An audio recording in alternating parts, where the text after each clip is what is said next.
நான் பண்ண மிஸ்டேக் மட்டும் நீங்களும் இன்வெஸ்ட்மெண்ட்டில் பண்ணிடாங்க. இன்கேஸ் ஒரு ஸ்டாக் உங்களுக்கு பிடிச்சிருக்கு, அதே மாதிரி அது ஃபண்டமெண்டலாக ஸ்ட்ராங்காக இருக்குது, அதே மாதிரி கண்டிப்பாக ஏறும் நீங்கள் நினச்சிங்கன்னா அதை அப்படியே ஹோல்ட் பண்ணிகிட்டே இருங்க. நான் பண்ண மாதிரி நீங்கள் மிஸ்டேக் பண்ணிடாங்க. நானும் இதே மாதிரி ஒரு ஸ்டாக் தான் வாங்கி வச்சுருந்தேன். அதான் தமிழ்நாடு மெர்கன்டைல் பேங்க். அதுவும் 4 வருஷத்துக்கு முன்னாடியே ஹோல்ட் பண்ணியிருந்தேன். ஆவரேஜ் 430 ருபீஸில் வச்சுருந்தேன். ஆனால் 490 ஆரம்பிச்சு நான் செல் பண்ணிட்டேன். ஆனால் அதுவும் இந்த வருஷம் ஜனவரிக்கு கொஞ்சம் முன்னாடி, ஜனவரி இனிஷியல் டேஸில் தான் செல் பண்ணேன்.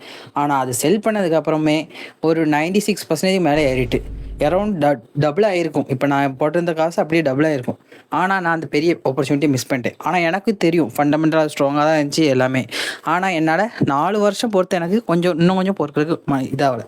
ஸோ நீங்களும் இன்கேஸ் ஒரு ஸ்டாக்கு வாங்கியிருந்தீங்கன்னா உங்களுக்கு ஃபண்டமெண்டலாக ஸ்ட்ராங்காக எல்லாமே இருக்குதுன்னு தோணுச்சுன்னா அவ்வளோ சீக்கிரம் வித்துறாதுங்க.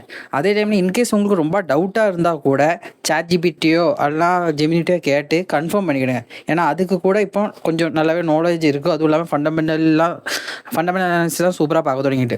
ஸோ இன்கேஸ் இந்த மாதிரி சஜஷன்லாம் எடுத்துகிட்டு செல் பண்ணுங்கள். Bye guys.